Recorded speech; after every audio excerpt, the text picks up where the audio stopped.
मैं आपके समक्ष रखने का प्रयत्न करूंगी।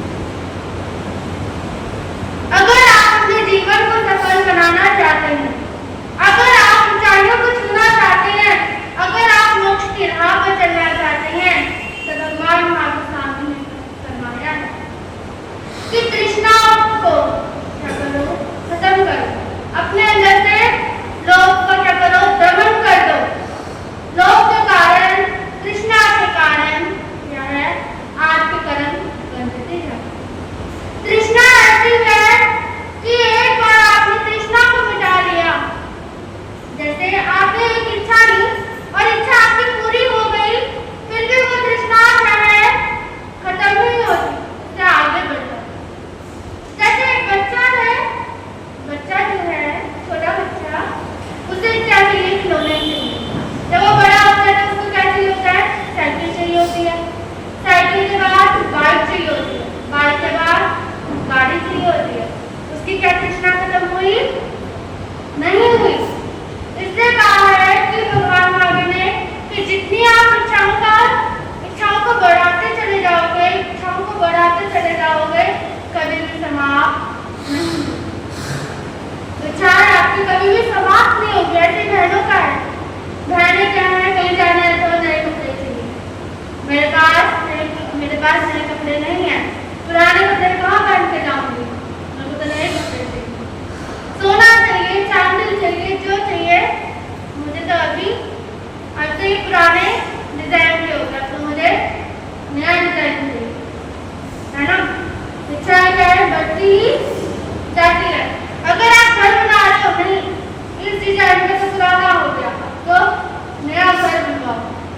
तो औरत लोग क्या बनवाते हैं, क्या बनाते हैं, नया घर। इससे क्या आपका नया घर बनने के बाद, क्या आपको कपड़े मिलने के बाद, क्या आपको सब कुछ सामान मिलने के बाद क्या इच्छा खत्म हो जाती है? क्या संतोष आता है? नहीं आता। इच्छाओं का जब आप दमन करोगे तभी आपका क्या हो जाएगा, क्या हो जाएगा? जब आप इच्छाओं का दमन करोगे तभी आप क्या है, कर्म की सत्ता पर आगे निकल जाओगे कि कर्मों को हमें तोड़ना है, जोड़ना नहीं। आगे कर्मों की बेड़ियों को आगे की आगे नहीं लेकर जाना, बल्कि उसे क्या करना है, कभी ना कभी तो आप कर्मों के बंधनों को छोड़ोगे, कभी तो आप शेयर करोगे कर्मों के बंधनों को। जब इच्छाएं आपकी खत्म होंगी, अब इच्छा है, एक व्यक्ति की इच्छा है, उसकी दो भाई हैं, उसकी इच्छा है कि बड़े वाले को ज्यादा मिल गया, छोटे वाले को ज्यादा कम मिल गया। क्या बोलते हैं आपके प्रॉपर्टी वगैरह जब आपकी है, उसको क्या मिला, उसको ज्यादा मिला या उसको कम मिला, या उसको ज्यादा मिल गया या मेरे को कम मिला। क्या है, बीच में दीवार किसकी जम जाती है, लोभ के कारण, तृष्णा के कारण क्या हो जाती है, एक तो बीच में दरार आ जाती है, ना बोलचाल बंद हो जाती है। भाई इसने मेरे साथ ऐसा किया, बोलचाल बंद हुई, बोलचाल के बाद आपने उसके लिए क्या किया, मन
मैंने उसका क्या हो गया, उसके मन में आ रहा कि ये हार मैं रख लूं, कितना अच्छा हार है ये।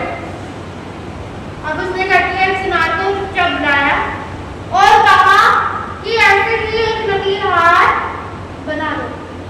बिल्कुल ऐसे ही एक नकली हार बना लो। बन गया। 2 दिन की बात थी, 2 दिन में नकली का हार बन गया, नकली। और ऐसे क्या हुआ, शादी हुई, शादी हो रही थी, शादी में बेटे को पहनाया, सब कुछ किया। अगले दिन वो असली वाला हाथ तो अपने पास रख लिया, नकली वाला गले में डाल के लेकर जा रहा है। लोग पूछ रहे हैं कि भाई तेरी शादी हो गई बेटे की? क्योंकि हाँ बहुत अच्छी होगी, और मैं ये किसका नल्ला का हार किसको देने जा रहा हूँ, जो करोड़पति सेठ है, जो मेरा दोस्त है, उसको देने जा रहा हूँ। कौन सा देने जा रहा है वो? नकली हार। अब वो जब लेके गया, उसने गले से उतार के दे दिया, ये ले भाई, मैं देखो नकली का हार दे रहा हूँ। और सिग्नेचर करके आ गया कि इस चीज पे मैंने तुझे क्या दे दिया, नौलखा हार दे दिया। कहते हैं जो व्यक्ति था, थोड़े दिन बाद उसके पास कोई व्यक्ति आया करोड़पति के पास कि मेरे को नवलखा का हार चाहिए, मेरे बेटे की शादी।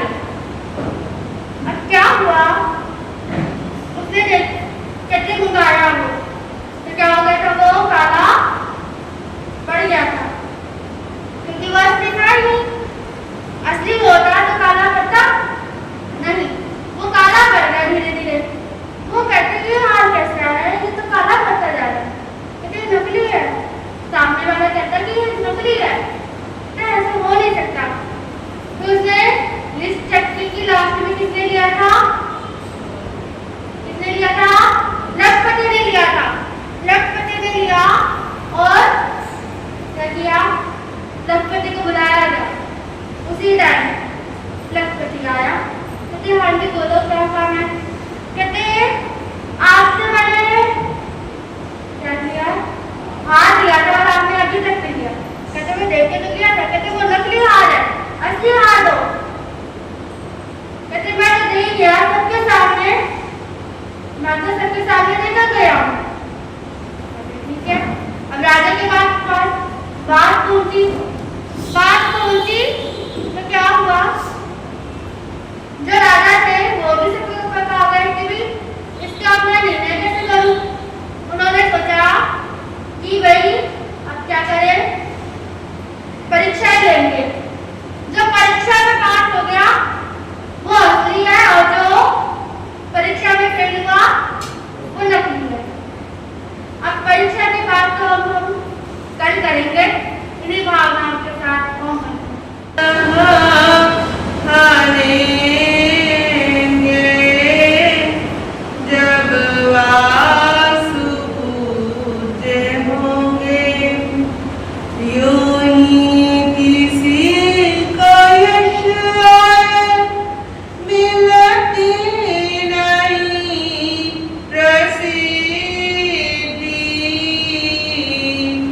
योगी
कतई इससे अगर हटेंगे मिल जाएगी सतही इससे अगर हटेंगे जब वासु पूज्य होंगे प्रभु की करेंगे पूजा बन जाए हम पुजारी प्रभु की करेंगे पूजा बन जाए हम पुजारी परिभाषा पूज्यता की तब ही ग्रहण करेंगे परिभाषा पूज्यता की तब ही ग्रहण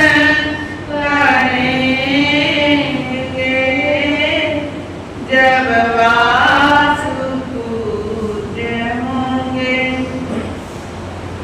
करने चले हैं पूजा सामान क्या लिया है करने चले हैं पूजा सामान क्या लिया है शुभ भावों की सामग्री लेकर के हम चलेंगे शुभ भावों की सामग्री लेकर के हम चलेंगे जब वासु पूज्य होंगे बनना है कैसे पूजा सीखेंगे हम प्रभु से बनना है कैसे पूजा सीखेंगे हम प्रभु से बतलाएंगे कला जब हम प्रार्थना करेंगे बतलाएंगे कला जब हम प्रार्थना करेंगे जब वासु पूज्य होंगे पूजा वनिंदा में हो समभाव की प्रवृत्ति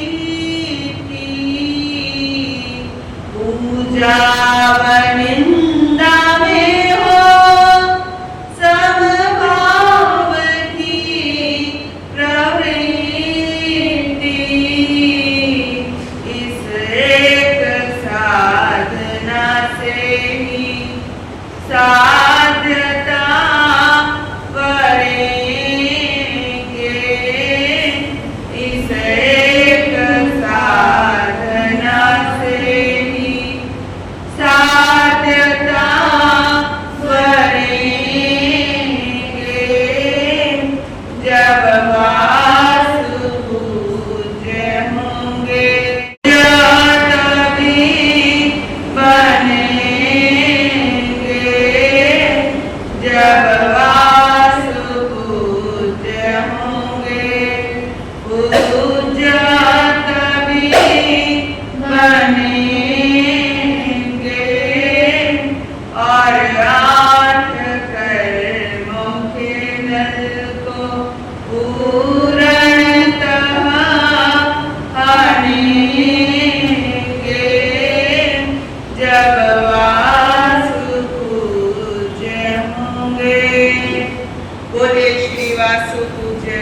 भगवान है। देवादिदेव शासनेश महाप्रभु पावन चरणारविंदों में भाववंदन नमः। परम श्रद्धेय परम उपकारी आत्मज्ञानी सद्गुरुदेव पूज्य शिवाचार्य भगवान एवं परम श्रद्धेय परम उपकारी पूज्य गुरुदेव श्री जी पूज्य गुरुदेव श्री जी के चरणों में भाववंदन नमन स्वीकार। आप सभी भव्य आत्माओं की भव्यता को मेरा प्रणाम स्वीकार। गुरु कृपा से जो कुछ भी सीख पा रही हूं उसे कुछ देर आपके समक्ष रखने का प्रयास करूंगी।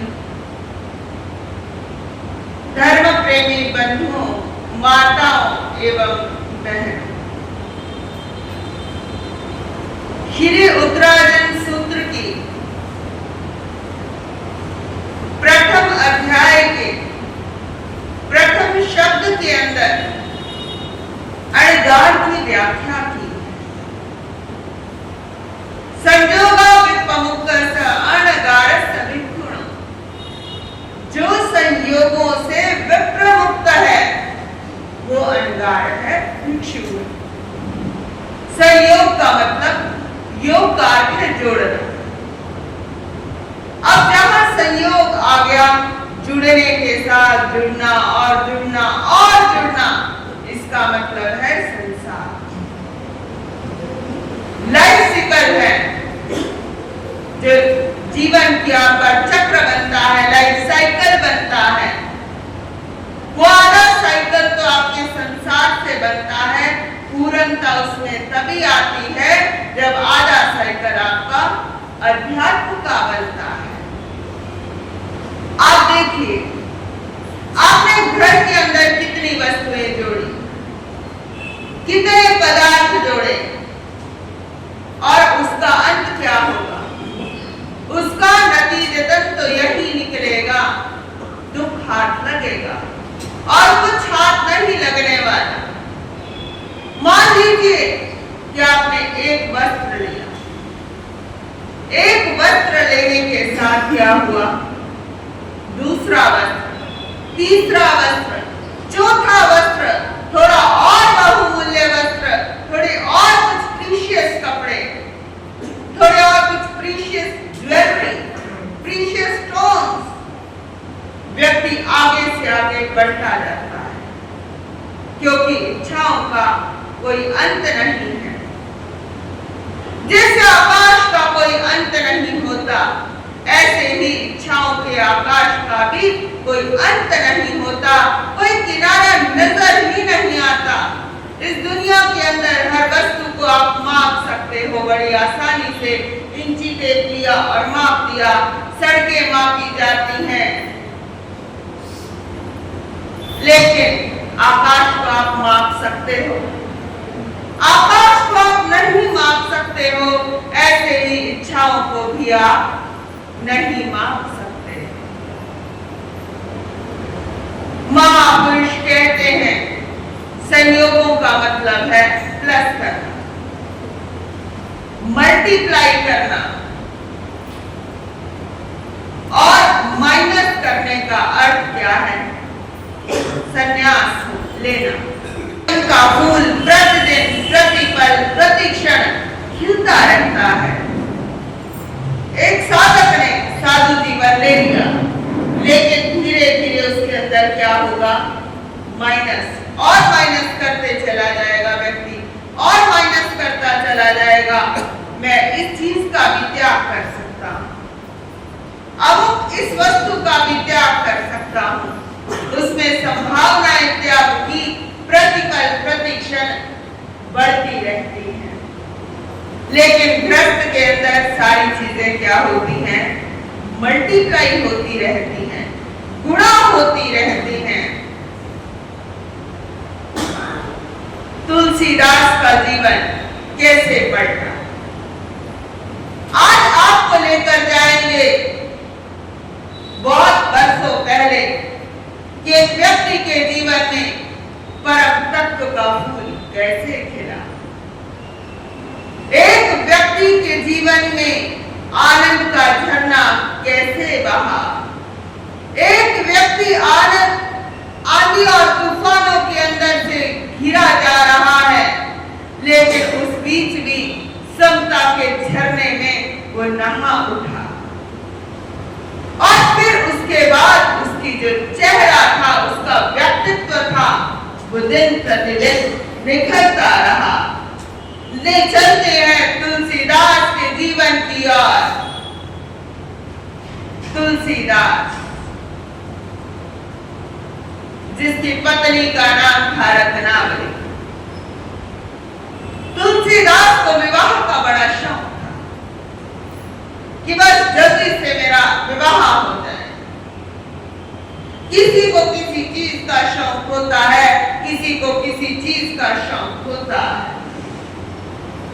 तुलसीदास का विवाह हो गया। तुलसीदास को अपनी पत्नी रत्नावली से अधिक प्रेम, रंग रंग में अनुरक्त था, भोग विलासिता में अनुरक्त था, डूबा हुआ था। एक रात्रि भी अपनी पत्नी के बिना ना रह सका। पहले फेरे के लिए पत्नी गई है अपने घर को। रात्रि के अंदर ही पत्नी की याद आ रही है। अब नीचे के दरवाजे से जाऊंगा तो मेरे घर के सदस्यों को पता लग जाएगा। अब घर के सदस्य मेरा ही उपहास उड़ाएंगे। अब जरा सोचा कि मैं एक काम करता हूं, खिड़की टाप लेता हूं और धीरे धीरे खिड़की पर पांव रखते रखते, दीवारों पर पांव रखते रखते मैं नीचे उतर जाऊंगा। नीचे को उतर गया।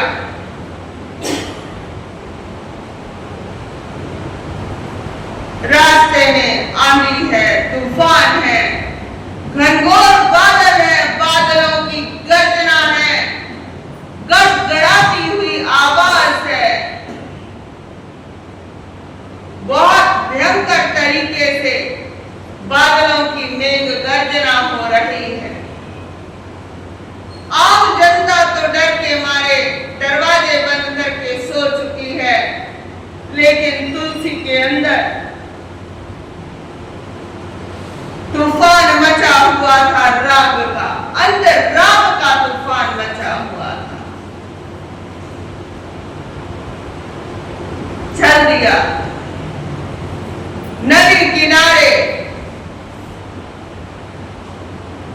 रात्रि का समय था, भयानक वातावरण था, पेड़ पौधे झूम रहे थे तेज तेज। एक होता है बड़े प्यार से झूमना, मधुर आवाज होती है, लेकिन वो जो आवाज थी, वो जो ध्वनि थी, वो बड़ी भयावह ध्वनि थी। कभी कभी आपने मूवीज में सुनी होगी, थोड़ी डरावनी सी आवाज हो। वो पहुंचता है नदी के किनारे, जहां पर उसे लगा यहां पर नाव होगी। अरे वाह, कमाल हो गया। मेरी पत्नी रत्नावली ने तो मेरे लिए कितनी सुंदर व्यवस्था की हुई है। यहाँ नाव भी है इस समय, और नाव खुली हुई है। नाव को संगल से क्या करते हैं, बंद कर दिया जाता है ना। तो नाव यहाँ पर खुली हुई है। कमाल हो गया, क्या मेरी किस्मत है। ऐसी पत्नी क्या किसी को मिल सकती है? नहीं। नाव पर बैठा और चल दिया। किनारे बस पहुंचने वाला था। बाहर भी आंधी और तूफान तेज था, और अंदर भी आंधी और तूफान बहुत था, कि बस किसी तरीके से फटाफट मैं रत्नावली से मिल लूं। बहुत तेज आंधी तूफान चल रहा है। ऐसे लग रहा है कि नाव अभी डूबेगी और अभी डूब जाएगी। लेकिन उसका विश्वास था कि जो मेरी पत्नी मेरे नाव छोड़ के गई है, ये प्राकृतिक व्यवस्था है, ये मेरी नाव डूबने वाली नहीं है। जा रहा है, किनारे तक पहुंच गया है। पहली बार विवाह उपरांत अपने ससुराल जा रहा था। ले चलते हैं आपको उस यात्रा की ओर, जिस यात्रा ने उसे देही से विदेही बना दिया। ले चलते हैं आपको उस यात्रा की ओर, जिस यात्रा ने उसे आत्मा से परमात्मा बना दिया। ले चलते हैं आपको उस यात्रा की ओर, उस मोड़ की ओर, जिस मोड़ ने उसे इंसान से भगवान बना दिया। एक चोट लगी थी और बड़ी चोट उसे चोटी तक पहुंचा गई। थोड़ा और आगे बढ़ा, देखता है कि मेरे ससुराल कौन से घर में है, और वो पहुंच गया। बाहर एक बोर्ड लगा हुआ है, लेकिन मेन गेट से जाऊंगा तो यहाँ उपहास बन जाएगा, यहाँ पर मैं एक मजाक का पात्र बन जाऊंगा। रत्नावली बताया करती थी कि मेरा कमरा ऐसे ऐसे ऊपर था और मैं इस रास्ते से जाता हूँ, एक काम करता हूँ, इस रास्ते से मैं जाता हूँ। रास्ते से चला गया और जाने के बाद वहां पर देख रहा है कि कमाल है, मेरी पत्नी इसने रस्सी लटकाई हुई है। इसने रस्सी लटकाई हुई है, मोटी रस्सी है जो टूटेगी नहीं। इसको पता था कि मेरा पति मेरे बिना नहीं रह पाएगा और उसके लिए मैं रस्सी लटका दूं। मन ही मन एक इमेजिनेशन की दुनिया के अंदर खोया जा रहा है, लिप्त है, संलिप्त है। देख रहा है अब कैसे चढ़ूं। कोई स्काउट वाला स्टूडेंट तो वो था नहीं, लेकिन पुराना जमाना था, लोग पेड़ पौधों पर लटक जाया करते थे और उसने भी प्रयास किया, चाप चाप में चढ़ गया और आवाज लगा रहा है, रत्नावली रत्नावली। रत्नावली सोचती है कि कहीं मैं कोई स्वप्न तो नहीं देख रही हूं। आंखें खोली रत्नावली, नहीं, मैं स्वप्न नहीं देख रही हूं, ये हकीकत है। खिड़की पर गई, इतनी रात को और तुम आए। अरे तुमने ही तो मेरे लिए व्यवस्था की हुई थी, तुम कैसे चढ़ के आए? अरे तुम फटाफट खिड़की तो खोल दो, कहीं मैं गिर ना जाऊं। खिड़की खोली, हाथ पकड़ा और अंदर की ओर उसे ले आए। तुम इतने रात्रि के अंदर कैसे आए? अरे तुमने ही तो मेरे लिए ये रास्ता लटकाया हुआ था। रत्नावली कहती, मैंने तो तुम्हारे लिए किसी भी प्रकार का कोई रास्ता नहीं लटकाया। रत्नावली कहती, जरा हटिए। हटकर देखती है खिड़की की तरफ। खिड़की पर रास्ता नहीं, मोटा अजगर वाला सांप था। प्यार कहते हैं कि अंधा होता है, प्रेम में पता नहीं चलता कि मैं क्या कर रहा हूं। जुमा दरिया मीना खिड़की के बिल्कुल नजदीक ही थी और जो जिस शहर का होता है उसे सब कुछ पता होता है कि रात्रि के अंदर नाग भी या क्या था। फिर थोड़ा रत्नावली देखती है, तुम आए कैसे?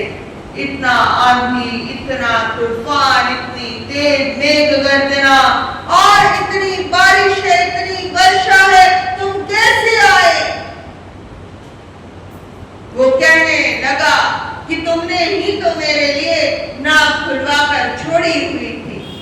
अरे मुझे तो पता भी ना था कि तुम आओगे इस रात्रि के अंदर, इस भयानक रात्रि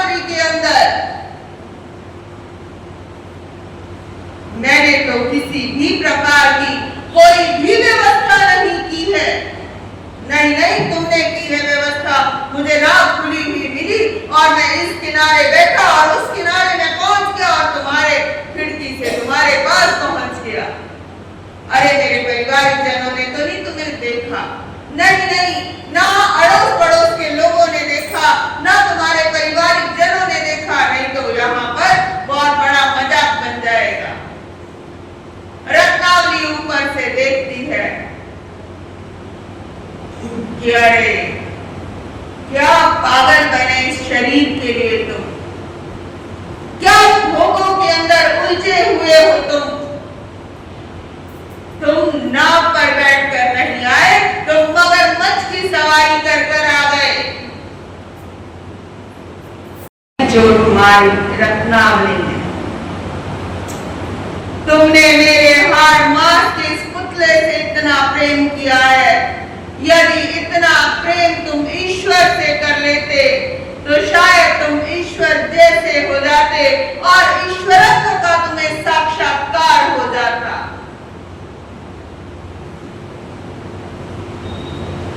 इतना सुना था, तुलसीदास डूब गए किसी ख्यालों के अंदर और थोड़ी देर बाद कहते, यदि मैं किसी और से इतना प्रेम करता तो शायद वो बड़ी प्रसन्न होती और तुम प्रसन्न भी ना हुई। एक पत्नी अपने पति के जीवन के अंदर कैसे मोड़ ला सकती है, एक पत्नी के अंदर बड़ी खूबी होती है, क्योंकि महिला के अंदर इमोशनल ब्लैकमेल करने की बड़ी कला होती है, इमोशनल करने की बड़ी कला होती है। एक स्त्री के अंदर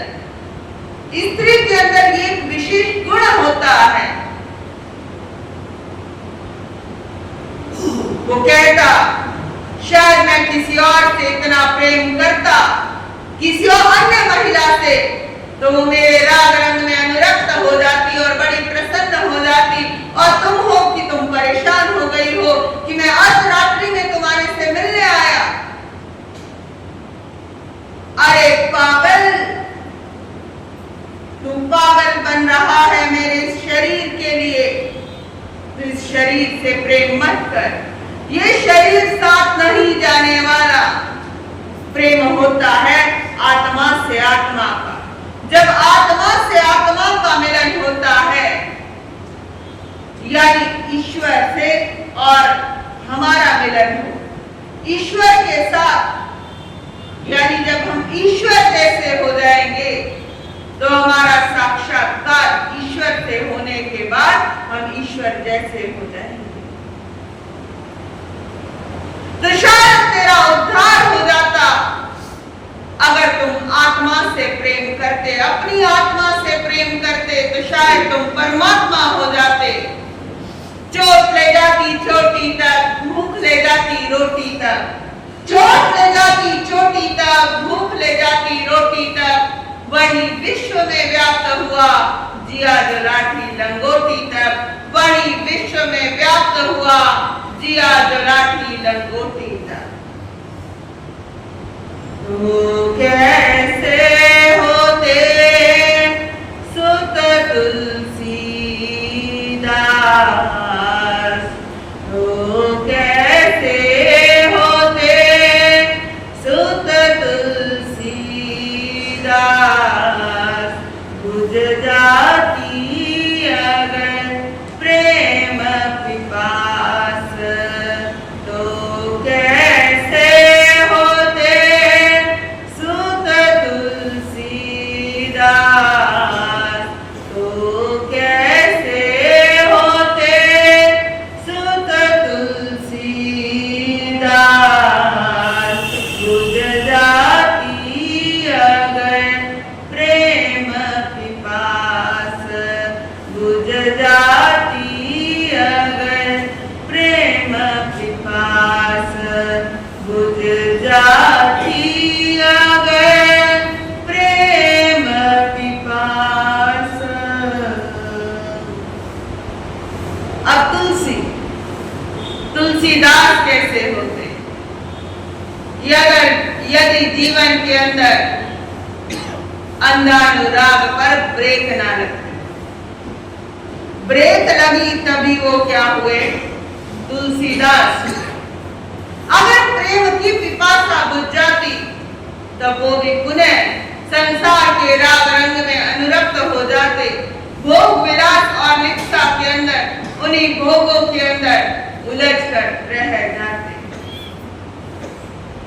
एक पत्नी ऐसी है जो पति को धर्म में लगाती है, और एक महिला ऐसी है जो अपने ही पति को चंद पैसों के लिए गलत रास्तों में उलझा देती है, यानी साधु व्यसन, शिकार खेलना, जुआ खेलना, चोरी करना, मांस भक्षण, सट्टा, परिस्त्री गमन, वेश्यागमन इत्यादि। एक रास्ता वो रास्ता है जो एक महिला उस रास्ते पर उसे ले जाती है, और एक महिला ऐसी है जो उस रास्ते से हटा देती है। महिला महिला में अंतर है, पत्थर पत्थर में अंतर है। श्री स्थानाम सूत्र में आया, काष्ठ काष्ठ में अंतर है, लकड़ी लकड़ी में अंतर है, फूल फूल में अंतर है। एक फूल है जो अर्थी पर चढ़ता है, और एक फूल है जो शमशान घाट के बाद कई बार क्या होता है, एक फूल है जो अर्थी पर चढ़ता है, और एक फूल है जो भगवान की वेदी पर चढ़ता है। एक पत्थर है जो फर्शों पे बिछता है, और दूसरा पत्थर है जिससे भगवान की प्रतिमा का निर्माण होता है। पत्थर पत्थर में अंतर है, लोहे लोहे में अंतर है, लकड़ी लकड़ी में अंतर है, फूल फूल में अंतर है, और इंसान इंसान में अंतर है। आप सबके भीतर ऐसे ही दीपक जल रहा है, अंदर दीपक जल रहा है। क्या आप उस दिए को देख सकते हो? तुम उस दिए को देख सकते हो, क्योंकि वो दिया तुम्हारा स्वयं का जलाया हुआ है, और वो दिया तुम्हारे होने से ही जल रहा है। यदि तुम ना हो तो वो दिया भी ना जले, तुम हो तो इसीलिए वो दिया जल रहा है। वही दिया तुलसीदास के भीतर भी जल रहा था, बस हल्की सी लो छोटी हुई थी। वही लो को बड़ा किसने कर दिया? उन्हीं की धर्म पत्नी रत्नावली ने। पत्नी कौन है? पत्नी और धर्म पत्नी में क्या अंतर है? पत्नी वो है जो खत्म कर दे पति की सारी मनी। पत्नी कौन है? जो खत्म कर दे पति की सारी मनी। वाकई में वही है पत्नी। लेकिन धर्म पत्नी कौन है? जो अपने पति को स्थानक, मंदिर, गुरुद्वारे, गिरजाघर के रास्ते तक ले आए, वही पत्नी धर्म पत्नी।